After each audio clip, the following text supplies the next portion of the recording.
Hello, everybody. Welcome to the Galactic Connection. I'm your host, Erica Goetsch. One more frightening and thought-provoking week to go before the Mayan December D-Day conspiracy thing. It is December 14th today, 2012. The Galactic Connection has a very unique guest, that's fair to say, a lone wolf in the UFO community. Yet when he speaks about the hidden realities of the unknown, people do pay attention. Seeing the Fastwalker is the theme as Tony takes us on a journey into the world of his very own UFO encounters, the covert harassment, and the true reality behind UFOs, also termed Fastwalkers. I did put something on the website that if you guys want to check this out, it is the image that Tony sent me. It's featured on the galacticconnection.com Guest of the Week page, if you scroll to the bottom. It's part of a footage that's taken by Tony of a UFO or Fastwalker over at FW, is actually what I wrote, over his house in direct contact with him in 1999. This would take him on a journey to the edge of madness as he became harassed and attacked, actually, on 2 occasions by UFOs. This is his unique commentary, and I wish you would check his webpage out at tonytopping.com. He also has facebook.com/TonyOpsUFO, TonyOPS UFO. And welcome to the show, Tony. Oh, hi, Erica. Good morning. Can you hear me all? It's very early for you, and I do appreciate you, Listen, Erica, little do they know of the big drama that's gone on in order to get this on air. It's been quite amazing, hasn't it? We've been chased, we've been held. It's been unbelievable. They've been coming at us, Erica, but we finally got there eventually. I know, and that's the thing. You said you had some tech trouble earlier, and about 2 hours after you were having tech trouble, then I started having the internet situation where every so many minutes or selectively or whatever, my internet shut off, and I'm like, something's going on. But I mean, I'm sorry, but there's no coincidences when, especially the timing is perfect, and also then 2 people have issue problems, and then we have another problem where, well, we don't have to go into it, but yes, we've had some unique circumstances surrounding. So if you guys listening, I apologize. There was a show difficulty getting it, and we had to do a little bit here and there to get it up. So we won't talk any more about that, but. There was something you were mentioning, Tony. What is your YouTube page? I want people to, because you got your videos on there.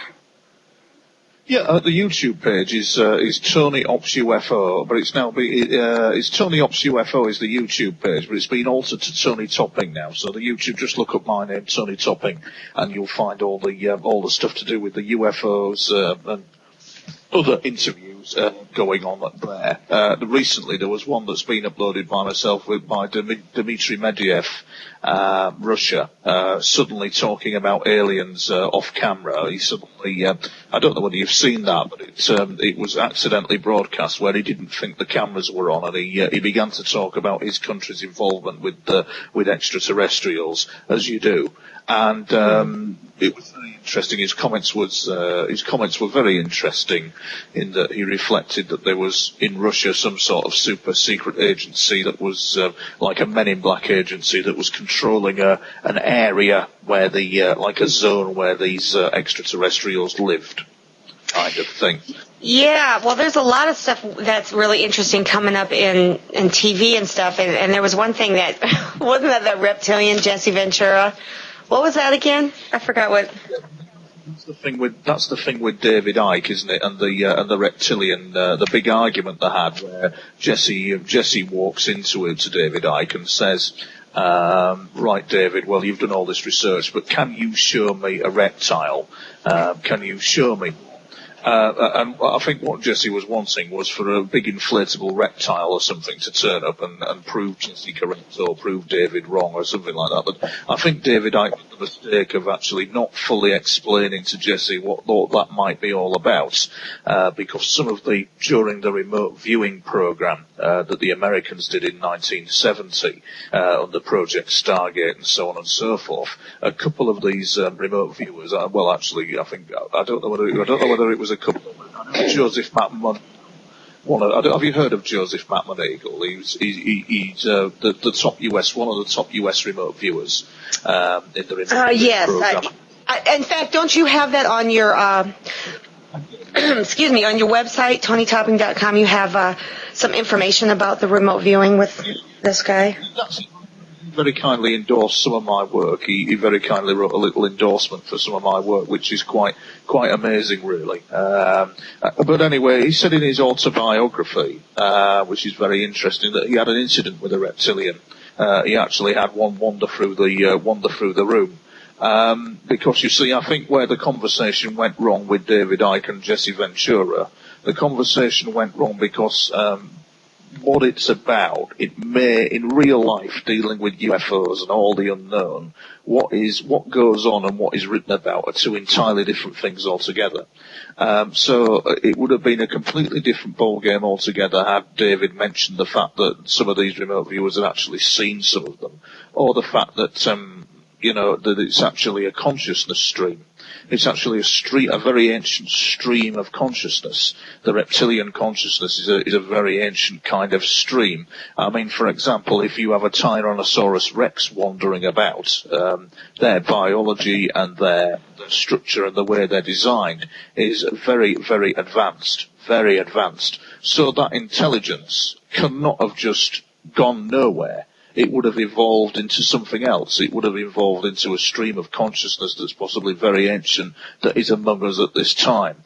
And that probably sums up what maybe David Icke was trying to achieve. If you look at the Zulu, if you look at some of the Zulu literature, some of the Japanese stuff, their ancient folklore indicates the existence of some type of cult of serpent, some type of ancient entity or intelligence that was around us. I mean, there's the jinn, isn't there, with the Islam? Before man there was the jinn. So you have this kind of stream of consciousness running through humanity that probably dates back to ancient and beyond ancient man into the kind of prehistoric era that is with us.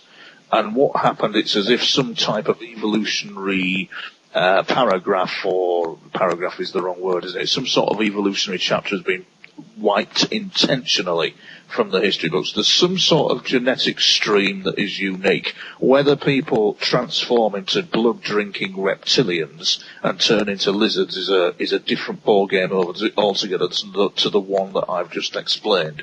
And maybe had David Icke explained it in that way, he might have done himself a favour and made Mr. Ventura go away and look a bit deeper into what is going on.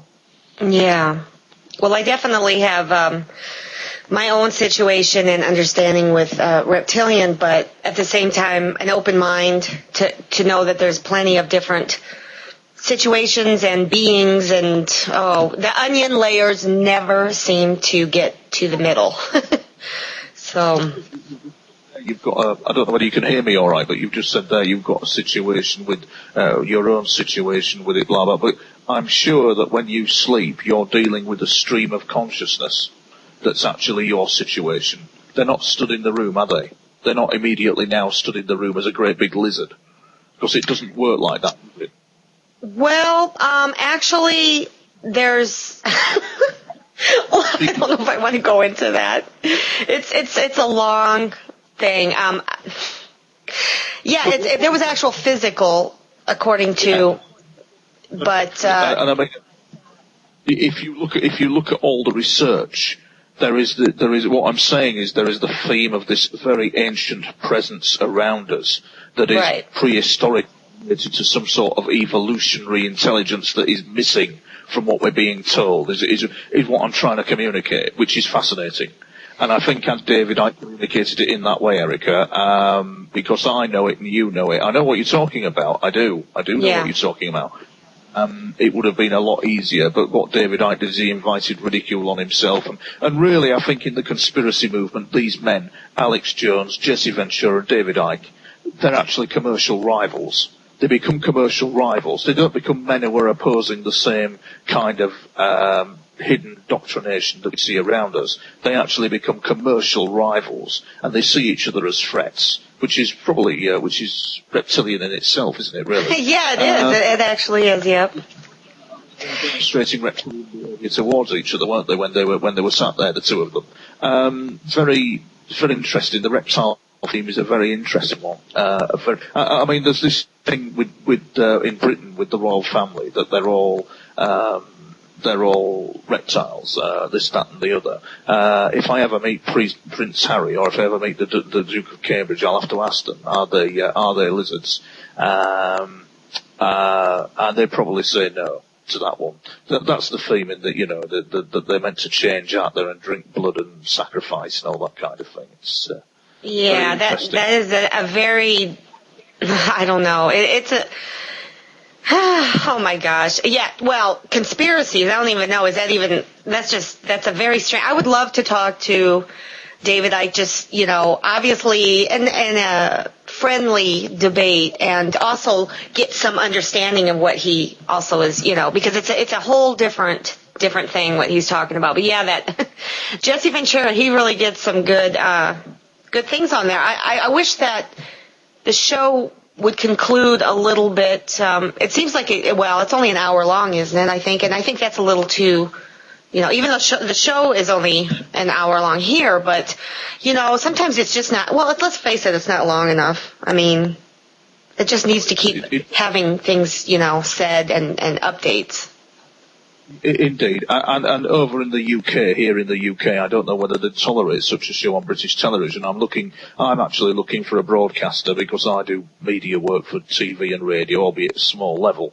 And I recently had an issue, it's an ongoing matter, in fact, with the BBC, regarding the 7th of July, where I took part in a television programme, and I thought I was doing one thing, and they projected me and made me out to look another thing.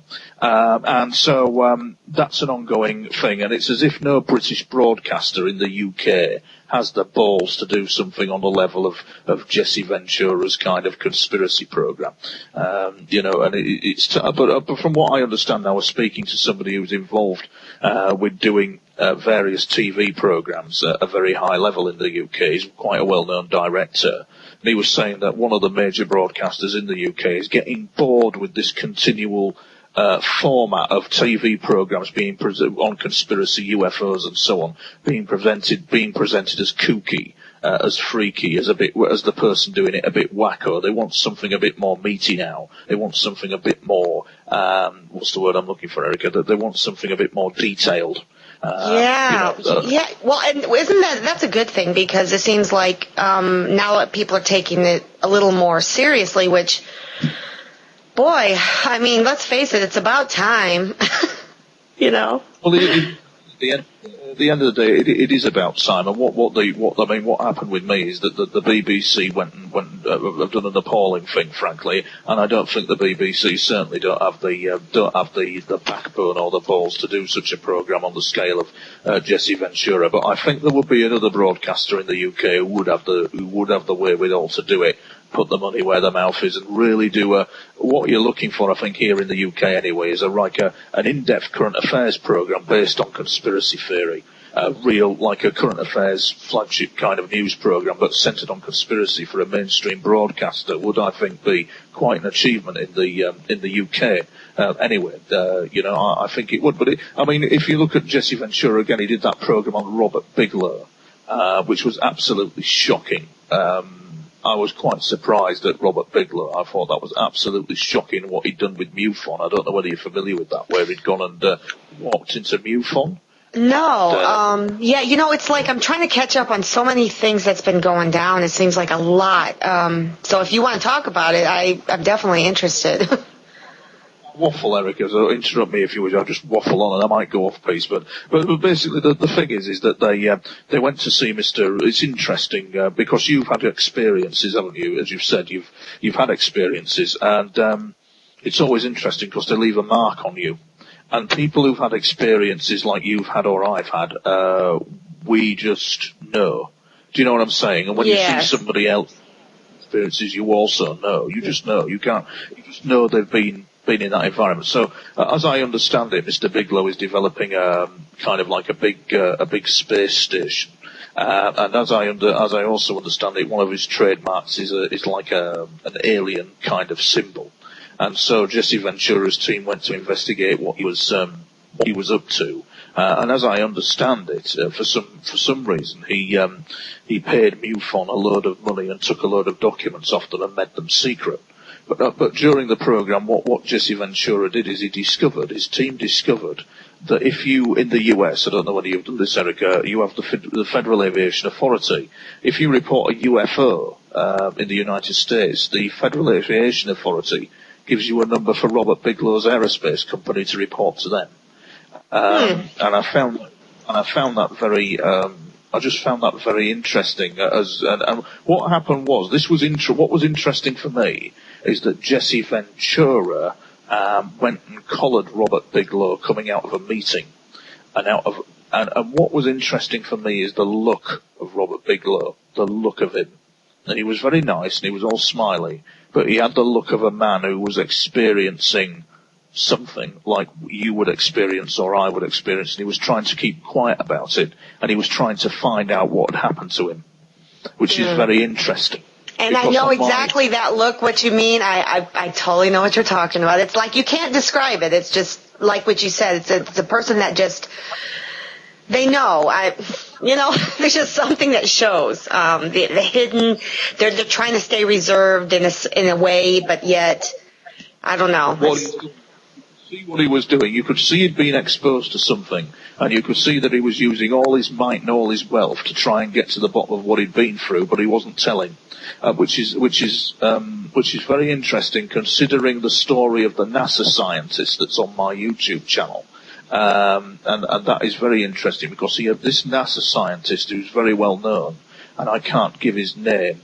And the reason why you can't give his name is because it's not safe to give his name, because you have some of these crazy, bloody neoconservative people out there who are it seems hell-bent on sending your country into pointless wars, and seem to be hell-bent on turning it into some sort of Germany.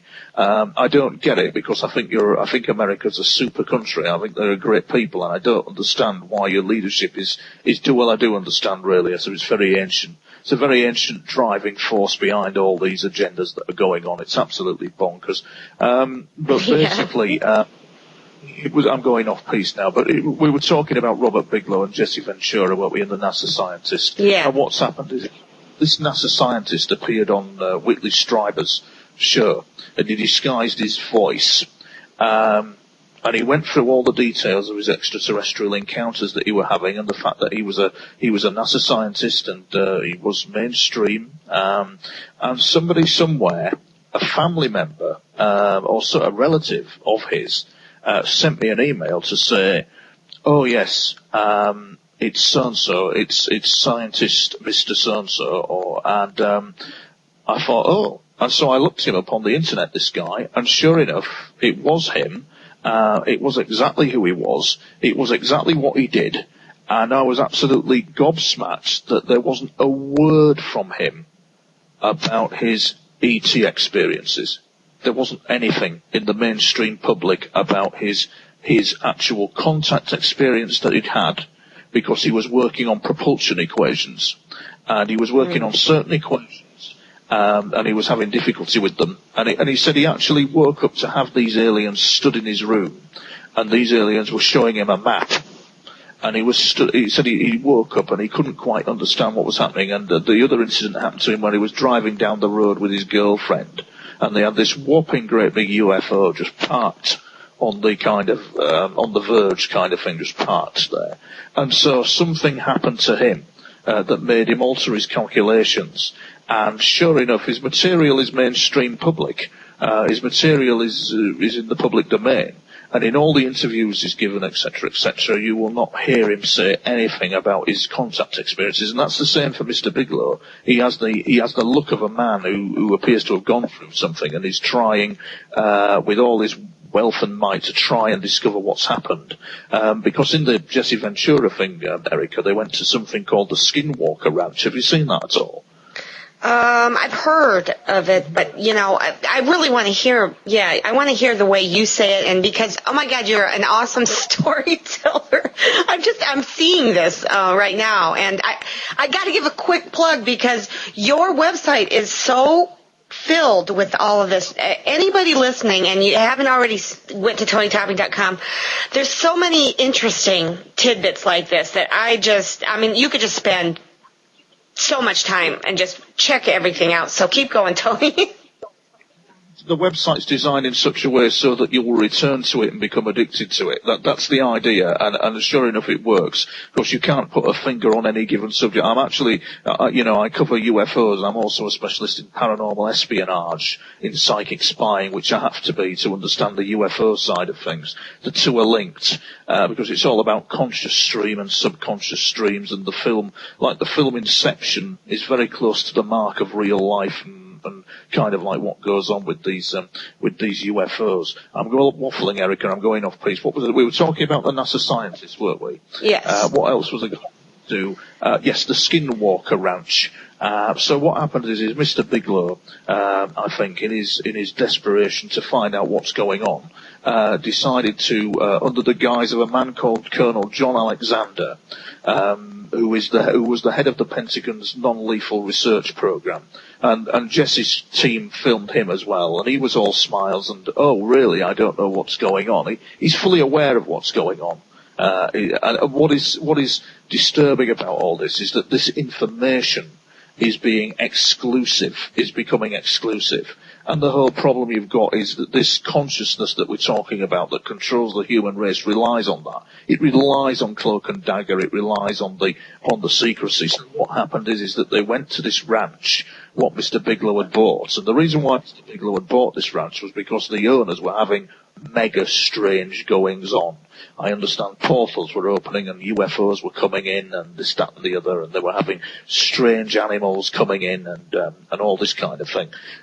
Because I think your country had discovered during its research in 1950, the intelligence community back in the 1950, Erica, had actually discovered that was the primary cause. Portals being opened via occult means was a primary cause of these UFOs entering. So somebody somewhere on that ranch at some point must have opened some sort of portal.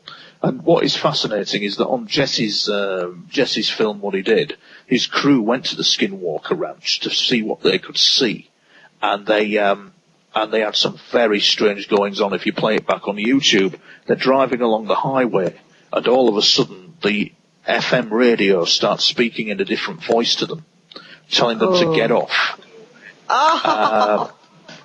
And in the 1950s, Erica, during what's called the UFO Air War of 1950, American air pilots were very disturbed because they also had coming over their UHF radios voices that they weren't sure of, talking about family members and all that kind of thing. And it was a very odd scenario. So these lads are listening to this wireless thing, wondering what the hell it is, and then they get out the vehicle. And I'm thinking to myself, these lads don't know what they're doing. They don't know what they're getting into here. And sure enough, they stand at the ranch where all these paranormal happenings have been going on. And it's all guarded, Erica, as well. It's got laser kind of tracking devices in it and high-level security. And sure enough, they stand there and this UFO appears. And they go whoop-de-whoop and they think, oh my God, isn't that amazing? And they've got this little dot of light going across, and I'm thinking to myself, oh dear, that's trouble. And it's a little dot of light. And the thing is that in the history of my experiences, these dots of lights have attacked me on 2 occasions. I've actually been attacked by them on 2 occasions, and it wasn't pleasant. And so my heart's in my mouth thinking, oh my God. And they're going, oh, isn't this marvellous? We're seeing a UFO. Oh, look at that, that's amazing. And it's a little dot of light just flying along. And they're absolutely lethal. And it's unbelievable because it's kind of like it links to this controlling consciousness intelligence that seems to be hidden from us, and it seems to link in to the events of the world around us, and these UFOs appear to be there. It's quite interesting in the role that they seem to play in a controlling elements of things. So I was wondering whether they were going to get attacked by this UFO, as what happened to me. Luckily they didn't, and that wasn't a very pleasant experience. The one that happened to me was in a farmer's field, where this dot of light comes in and my camcorder isn't working. And next minute I know this dot of light is stood about 500 yards out in the middle of this field, and it's a dot of light, Eric. And it's stood there, and it's, I would say about 1,000 feet, 500 yards out, just looking at me. And it's like, it's quite, I don't even get the image, it's quite disturbing. It's like gunfire at the OK Corral, and I'm thinking, I know what it's going to do. I think I'm a goner here. It's going to knock me to my feet, I'm thinking. It's going to knock me down onto the riverbank, or it's going to do something else. And it did what it did, and it flew off. And obviously, because you've got broadcasting regulations, I won't go into details, but it was pretty hair-raising. It can get pretty hair-raising. And and this is the thing with it, you see. And the thing is what happens is it triggers this bizarre obsession as well, because you're out every 5 minutes, as I was years ago, filming these bloody things, not realising what you're dealing with or what they're about, you know. And it's interesting. It was those two programs, what the Ventura team did, were very revealing indeed as to what is not told and what does go on. Do you know what I'm saying? Yeah. And that's the thing, you know, people don't really, it's like people don't understand. I mean, some people do, but there are still people that just randomly like, oh, you know, it's not as deeply embedded, it's not as much of a cover. I mean, they think like people are kind of, well, you're being so paranoid about this and that. And it's like, no, really, when you really looked at deep down into it, I mean, things happen, like things are happening to you, Tony. You know, as you uncover things, as you dive into your research, you are sort of creating maybe yourself a target in some way, you know, but at the same time, you know, you're doing it for like the truth and everything, and that's where you are being targeted, right? I mean, there's black helicopters and things, you know. I mean, it's not like you're just making this up. I mean, people are seeing this stuff. You're having all sorts of things happen to you. And tonight, like, you know, we both had internet issues that were very severe and some other stuff. And, I mean, it's just say, you know, there's real things. There's been some mysterious goings on with me, though, whereby, for example, where the phone bill was late. It was very mysterious, but a few months back, the phone bill was late, and then I ended up, I think, forgetting to pay it, because in our scenario, you just wonder where you are, and I'd forgotten to pay it. Anyway, I ended up paying it. The money came, and I got it all sorted out. But the phone was just left on and was not switched off for 2 months, whereas most people would have their phone switched off, you know, as in, that didn't happen. Because in a lot of cases with some people like myself, they sometimes like to let things play out to see what I'm coming out with. So somebody like me would be closely monitored. And the British government in the UK have a strict secrecy policy over UFOs, as does your government. They have this very strict secrecy policy over it, whereby they feign disinterest, but are actually fully investigating what is actually going on. It's hilarious if you look at the Indian press, the Indian media. They just say what they think about UFOs. And for example, what is fascinating is the recent Vietnam UFO crash. Well, it wasn't recent, it was in 2008, where they had this UFO crash. And they just, some of the Indian media just came out with what they thought it was. But some of the stuff they're coming out with is absolutely mind-blowing. It's as if somebody's actually sat down, a team of scientists have sat down and thought it all through as to what's going on. And I'm fascinated with India because it's one of the most powerful esoteric nations on Earth.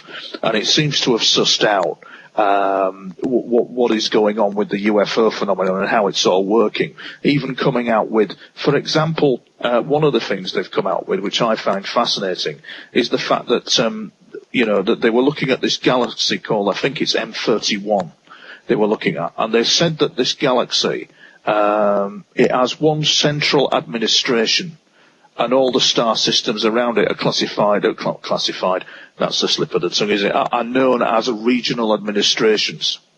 The concept of that is absolutely, I think, incredible, that somebody sat down and thought that through, and the fact that some of this information, which we wouldn't know of in the West, is being released across the Indian media. And what is even more hilarious is the little reports I were reading about the guy in a downtown village in India somewhere who's having UFOs and aliens interfere with his television reception. And it's casually reported it being perfectly the norm. If you go into a village in Peru and you ask where the aliens are and the UFOs, they'll just go, yeah, down the road, turn left. That happened in Italy. Yeah. That happened in Italy. Down the road. In Italy, a group of human-looking aliens moved in down the road, I think, at a village somewhere.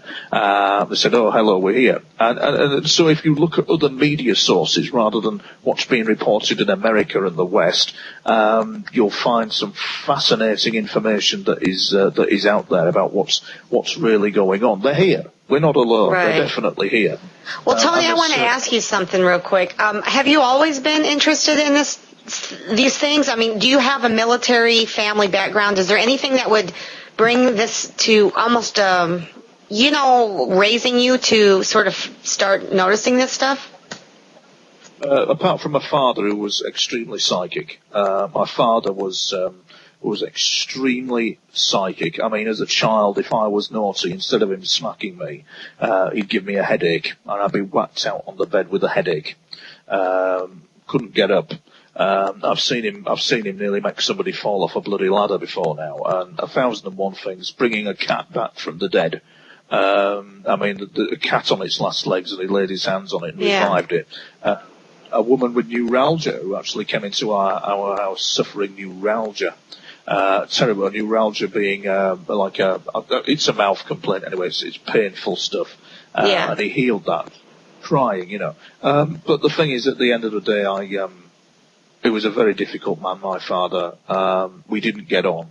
But there is a thing there. He was very psychic. He was very psychic indeed. Okay. So maybe, I mean, yeah, there's something. I mean, let's face it, the otherworldly beings, it's hard to know how to classify it all the time, but they can tune in on this stuff. So I mean, there's something that they're picking you up, sort of, in a sense too, and paying attention to you. I think that's my own opinion, but I want to mention for the listeners, your subjects of interest. Some of them obviously are remote viewing, mind control, and obviously the UFO ET abduction and scenarios, and of course secret intel and black ops. I mean, MIB, all that. I mean, wow. I just want to know, was it 1999 that actually started your, the entire ball of wax that really started unfolding? When it was. It was before then, but we could say that it was 1999 when a UFO came in over my house and illuminated a TV antenna. And that's what really started it. What is fascinating about it is the real question people ask is not that the more astute people, they think not that it didn't happen. What they're more intrigued about is how people who was monitoring me knew it was going to happen and were tracking me. And that's the interesting thing. So I was being watched as this UFO came in, and we had the military helicopters and all that kind of thing. Over the years, I've got to know a bit more about what this UFO was about and who they are. Over the years, and you are never prepared in real life for what they look like, because our perceptions as human beings are kind of very limited. Very limited indeed. We're not trained in our perception. No matter how much you think you are, you never are prepared for one of them being face to face with you. The thing is that they look nothing like us, yet are like us. That's the thing. Or sometimes they actually look like us. But then our perceptions, but Tony, our perceptions sometimes are all so off kilter when, of course, there's post-traumatic stress of someone seeing it for the first time, and then, the memory, and no wonder they all look, slightly different sometimes. Well, not all of them, but there are times, right? Absolutely. And the thing is that some of them are highly intelligent, but that intelligence doesn't necessarily mean that they're ethical. It doesn't necessarily mean that they come in peace either.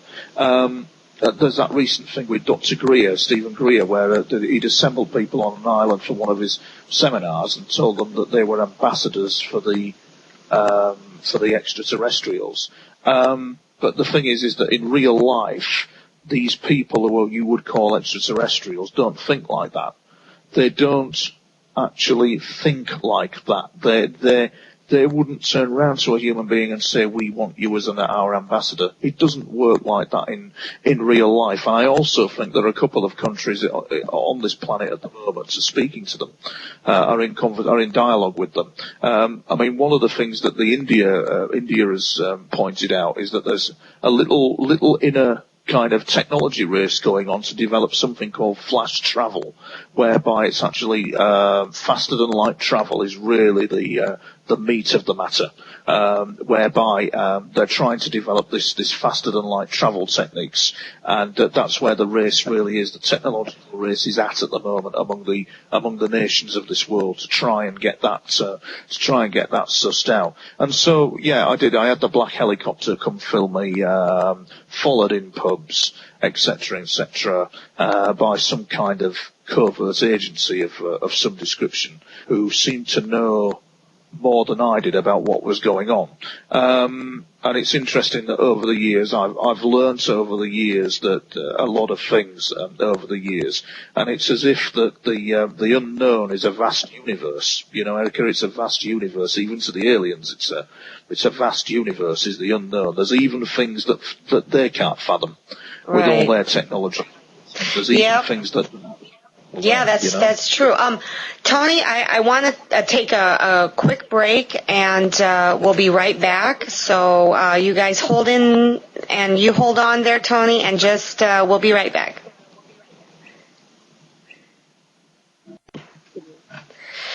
Okay, thanks for having us take a minute break, and that was really, literally not very long. But yeah, Tony and I kind of got where we're not. We're not so sure exactly where we left off, right, Tony? Yeah, that's right. They've no idea of the mayhem that's just happened, have they? Let's be right about it. Oh my God, that is so true. I'm telling you guys, I can't say, I just cannot, that would just be another show in itself, what's going down. But there's some weird stuff going, they're following you. They're watching you. They've no idea whatsoever of the mayhem that has just occurred. And what you did, Eric, is you came in all very quick. Right, Tony, well, we're back on the Galactic Radio Show. And no idea. Absolutely no idea. Anyway, so there you go. And I've even forgotten what we were talking about, apart from being chased by UFOs and remote viewing and that's the thing. I mean, is this like almost a mind control or a mind attack? Because I know that you've mentioned in your other interviews and things that they're, you know, is it HARP or what is it? DARPA or what do they call that? No, it's very advanced. It's taken years, and I mean years, nearly a lifetime to actually conclude that it's some type of very advanced Inception style environment that my mind has been catapulted into, and it is due to the presence of these UFO objects that has triggered all that, and that is probably because part of my mind. I mean, I'm a walking shambles. I could write a whole report about myself and all my critical points on it, you know. But the fact of the matter is that a part of my mind has maybe touched something or has been in contact with something that's beyond their comprehension. And that is the only thing I can think of that is causing it all. That's why they are so rigid and dogged in appearing and all the involvement that I've had. And they're very good at not telling you what's going on. They're very good at turning up and going, oh, well, hello, here we are, but we're not really going to tell you why we're here. They're pretty good at that. But from what I've been told, they're gearing up for explaining more. They're gearing up for a bit of a contact thing. So maybe about 2 years to a years from now, I'd probably fully understand what was behind the UFO that illuminated the TV antenna. And the thing is, Erica, you're going to get people that are going to slag me off and hate my guts and etc. And really, I just don't need to justify myself to anybody. And the problem that they've got with me is that I'm not interested in their opinion. When you've got UFOs coming at you, when you've got all this going on, you're just not interested in their opinion because it's a different world to anything you could absolutely imagine. But the film Inception is a good kind of beginning to understand where that is, because back to the remote viewing thing, when the Americans the Russians for that matter, I mean, I find it very amusing that Russia's hardest intelligence agency, the KGB, suddenly went off on one channeling aliens and spirits and things. I find it quite amusing, and some of the men were deeply affected by it, and they developed something called a concept of all this called New Cosmology. It was called, and it's absolutely brilliant material. And this was given to me by Joseph McMoneagle, who actually worked with them. He actually somehow was in contact with the head of Russia's remote viewing unit, and it would appear that they were having these expansions of consciousness going on, as what happened to the American guys as well who were involved in the remote viewing program. It was very interesting to see that. And so they're kind of like the alien contact or extraterrestrial contact seems to also expand the consciousness very greatly. There's a particular crop circle that has a very great big effect on me, as a real very strong subliminal effect on me. I'm very drawn to it. And you see that at the end of the day, it's the keeping quiet and the cover-up that's quite sinister. And even the ET are aware of this and are aware that there are perhaps elements of them as an ET that are involved also in the cover-up. And it's a very ancient cover-up. It's not just, it's as if whole chapters of our evolution are missing. It's as if we're not being told the truth. Very sinister in Europe when you're looking at austerity. Have you heard of that, Erica, where they're imposing austerity on countries across? No, not by that word. I don't know what the version of it is in America, but in Europe at the moment, they're coming up with this thing called austerity. And Britain isn't even part of the EU, but for some reason we have to implement austerity.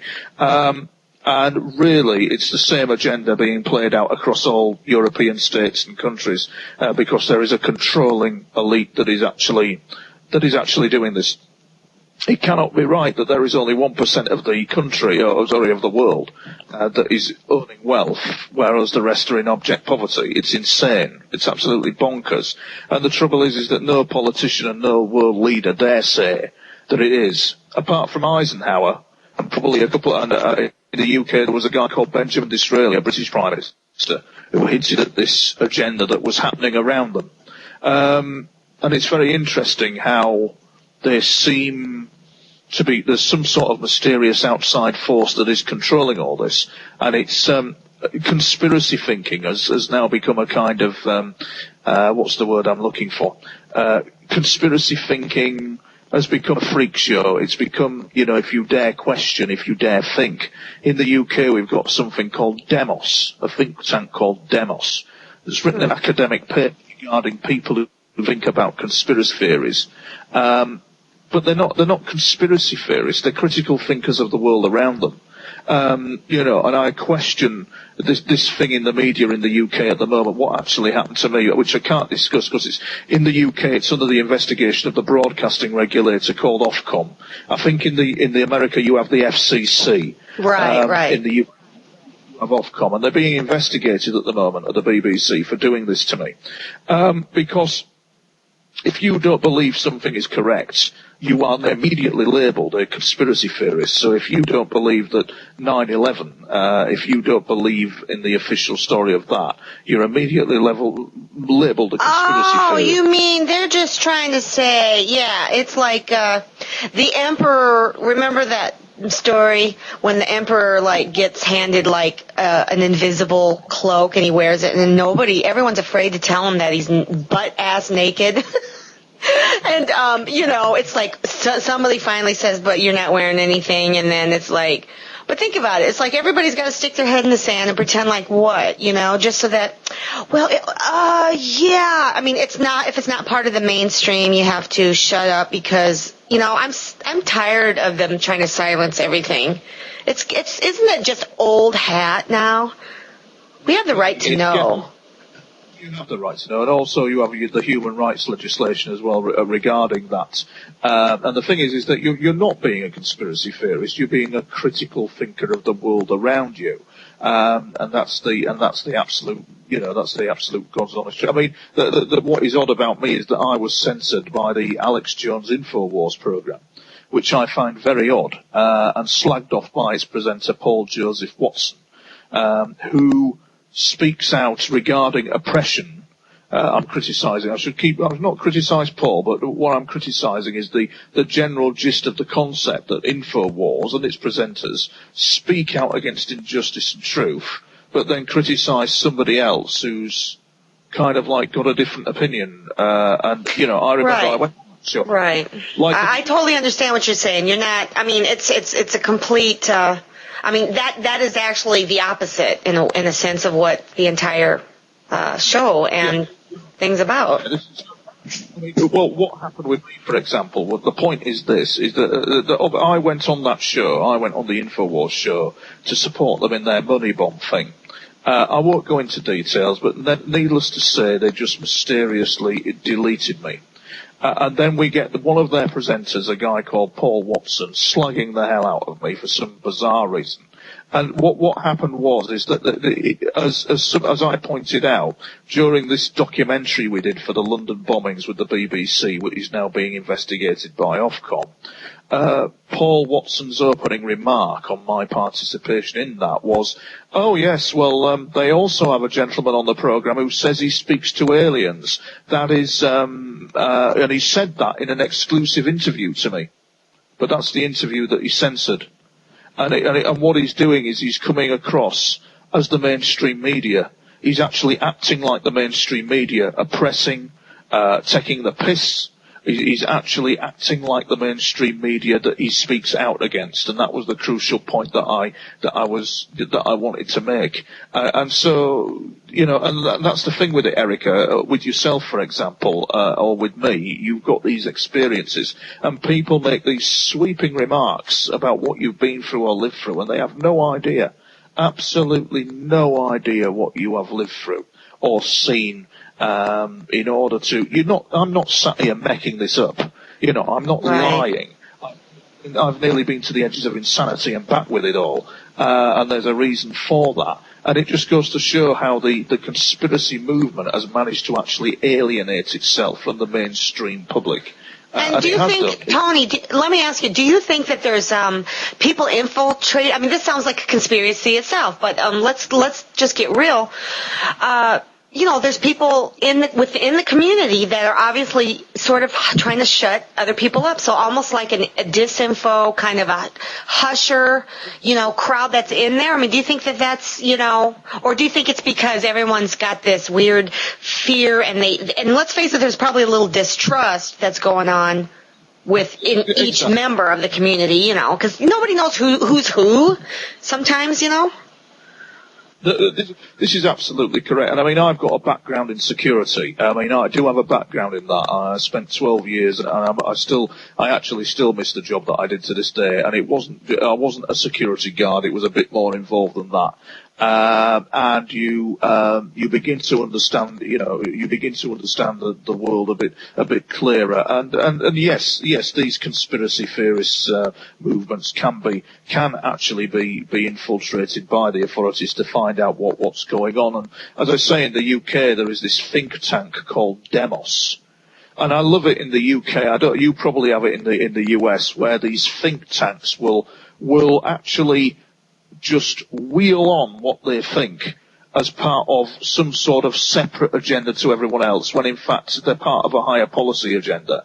I mean, there was this appalling, because of my background in security, I got to know a lot of the police and so on and so forth. So I'm slightly, what's termed, the British term is slightly pro-police. I'm pro the forces of law and order to a certain level. I believe in the UK that we shouldn't have better police. Although I think the US counterparts in the police are better paid and better treated than the British police. But anyway, We have this, an example of this happening, Erica, an infiltration of this. That let's just say, for example, in the UK, they're cutting back on the police, this, that, and the other. We have this think tank called Policy Exchange that rambles on about cutting back the police, cutting back law and order, and this, that, and the other. And that's because they're being fronted by a possible, so it is said, and I'm not too sure on it, a private company to try and privatise the police for profit. And so you get these think tanks. Demos, back to Demos, I'm waffling. Demos comes out with this paper, I think it's called Age of Reason, whereby anybody who is a conspiracy theorist or whatever, is obviously short of a sandwich. The lift isn't going to the top. And what they've done is Sorry, but that was good. This is it.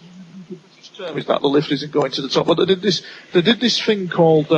They did this educational program in schools whereby if school children look at the internet and question 9/11 as a fine example, and how the buildings were brought down, then it is the kind of like the research and the children must be educated to understand that isn't true.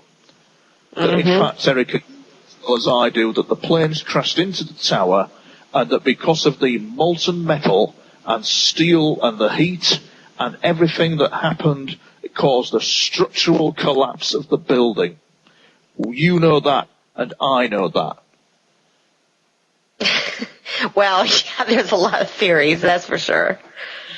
But what would happen is that theory, if a child therefore said, yes, but I've looked at a piece of research that says Professor so-and-so says at MIT that steel has a loading structure of this, and at this temperature it can't melt, and this, that, and the other, that child would then be indoctrinated to think the other way, to think what I've just said. Right, right. Due to the heat of the aircraft. And this is what this think tank in the UK is kind of like gearing up for, called Demos. And then there's another one called Common Purpose. What the hell they are doing in the UK, I'm not too sure, but they seem to be a sinister little outfit as well. All geared towards people not critically thinking about the worldview that is being presented to them. And that's exactly what I want to say, Tony, is we do have a little under 15 minutes for the show, but I want to say that this is where you come in. For people that don't know you, and what kind of work that you do, your research and your truthing. Well, I don't know what they call it, truthing, I just said, but it's kind of like, presenting the truth. And you are seeing these things. You are opening up that dialogue where a lot of people don't talk about. Isn't that true? And you're on shows. You are a part of a media in the UK. you're doing things, and you're making yourself available to the public. And that also puts, you in a vulnerable position at times, for various ridicule and or whatever. And, you're a soldier, in that sense. And I support and commend you for, all of your efforts, because, my God, a lot of information. And let's face it, you've got to be constantly researching and staying up to date on the newest things going down. Do you got good connections there, Tony? This is absolutely it, you see, and sometimes, unfortunately, after what happened recently, I went through a phase of nearly 4 to 5 months of wandering around in a daze, of not knowing what to do with life, not knowing where to go, because my mind had been absolutely frazzled with everything, with all the research and all that had gone on. And it's certainly, and the messenger always gets shot. The messenger always gets shot, but I can assure you, Erica, that your government and my government and other governments, well, they know what's going on. They know they know there's some sort of very bizarre agenda going on that appears to be out to get them, out to bankrupt them. It's all a very odd. It seems to be all very odd. But the thing is, with me, Erica, is that I see the media and all that's going on at the moment, but I've seen something that goes against everything that society tells us. I've been followed. I've been stalked. I've had the mysterious phone calls. I've seen a glimpse of something that we are told isn't there, but is. And then you've got the classic, well, back it up. Well, where's the proof?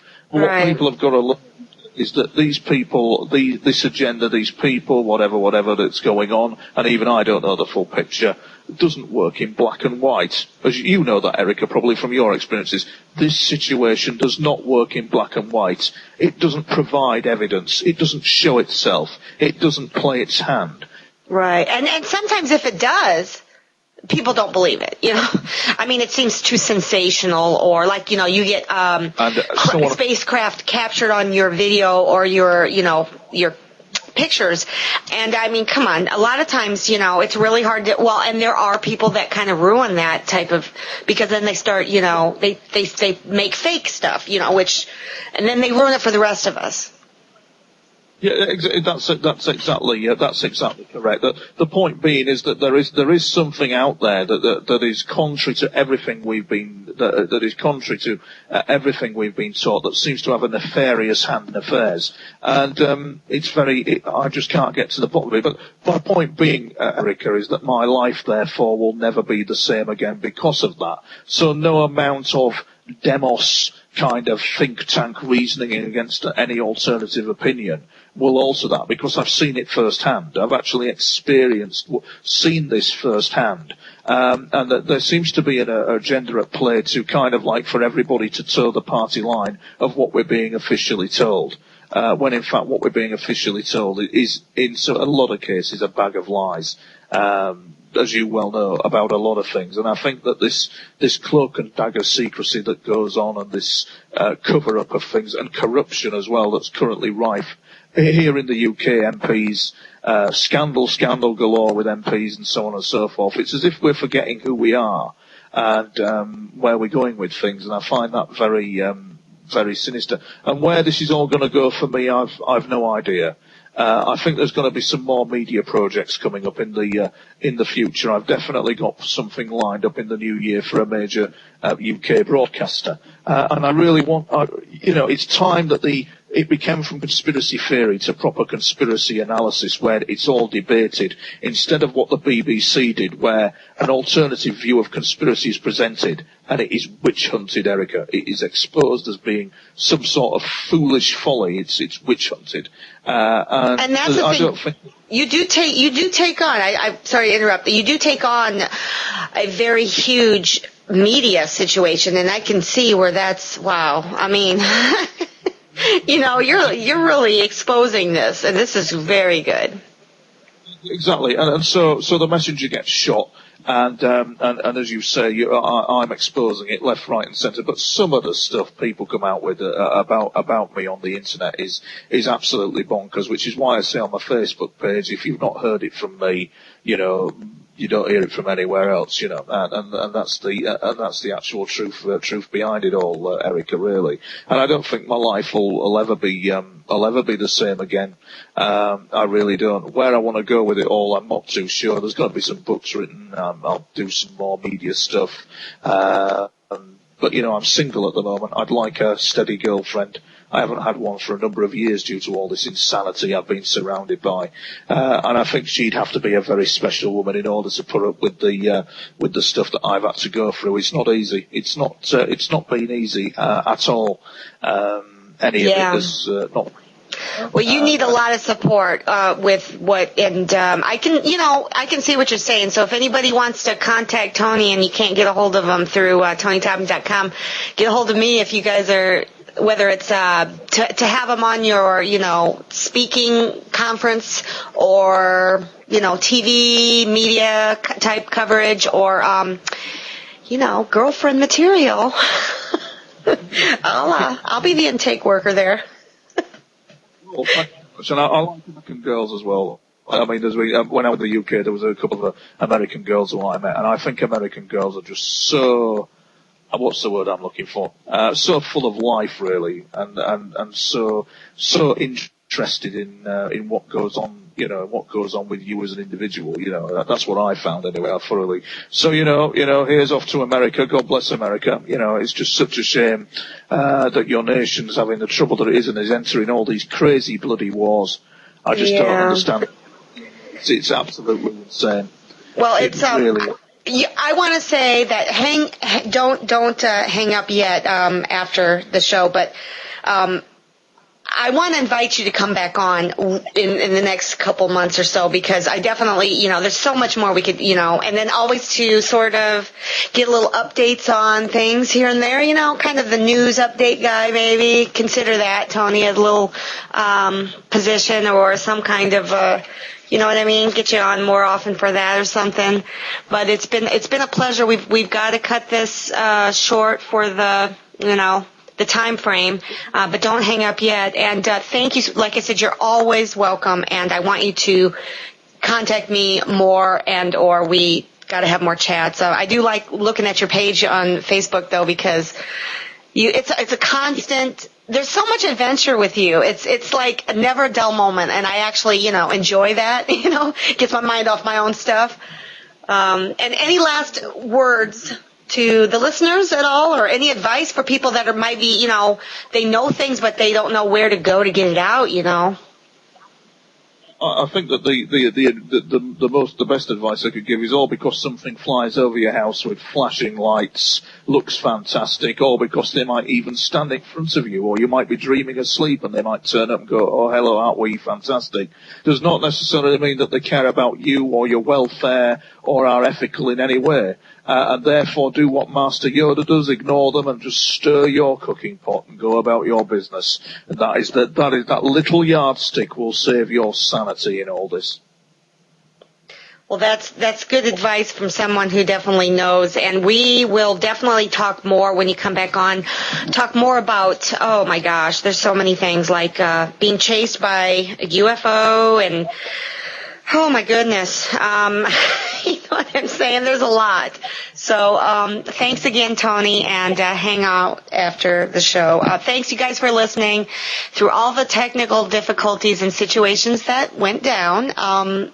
We got it all working, and we'll just see you again. And in one more week is actually, a very special day and the old December 21st thing, but who's counting, right? Okay, so talk to you guys later. Have a good night.